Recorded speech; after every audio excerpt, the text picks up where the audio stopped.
genuinely, I'm not sure that day could have gone any better for Ireland. Yeah, because it's interesting, not to kind of pull the curtain back too much on what we're doing here in TV land behind the scenes, but as a game is happening, we might build different packages, and later on we'll look at the Johnny Sexton one and the Joe McCarthy one.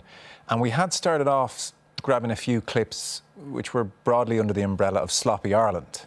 Slash work-ons. Slash work-ons, learnings, whatever word you want to use. But I think as the game went on, the mistakes ebbed away. Like that package is kind of withered on the vine. It's like they really, you know, if that is the last run out before South Africa, you'd say they'll be feeling pretty good about how they finished that. They really did seem to hit their straps. Yeah, they did. They absolutely grew into the game. Yes. Now, at the same time, you know, Romania do not have the same level of conditioning that Ireland do. And we'll see that more and more throughout the tournament, that some of the games might be a little bit tight for 50, 60 minutes, and then the better team will really pull away in the last 20 minutes like Italy did earlier on. And you'd expect that from the better teams, but it's very pleasing to see a team who do not take their foot off the gas, and they keep going for the jugular and keep going for more points and more tries. And Johnny alluded to it, that points difference, you don't know at what point in the tournament that difference could be really important to Ireland. I think they settled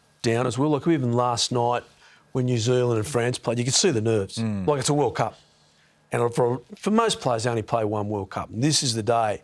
And I think Alan was really spot on at half-time when he says it's sometimes the best decision is not to give the pass. So as the nerves they drop and you just get absorbed in the game, you can see the players getting absorbed in the game, they started to make better decisions. And those decisions led to more points and better tries and better outcomes. So I think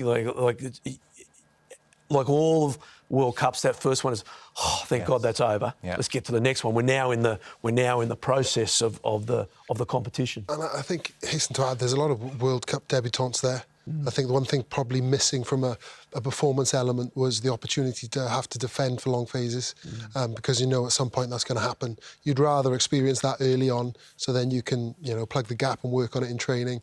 Yes, they will be doing 15 on 15 in training, but like Johnny said, it's nothing like the real thing. So they'll probably be pleased with the result and the way they performed in attack, but would have liked to have been tested for longer. Yeah. Yes, there's only so much you can take from a game like this. Yeah. No crisis is the headline line. And listen, here's the other one: no injuries.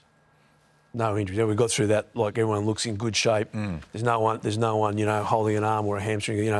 They will. And I got to say, it's obviously very disappointing for Robbie Henshaw.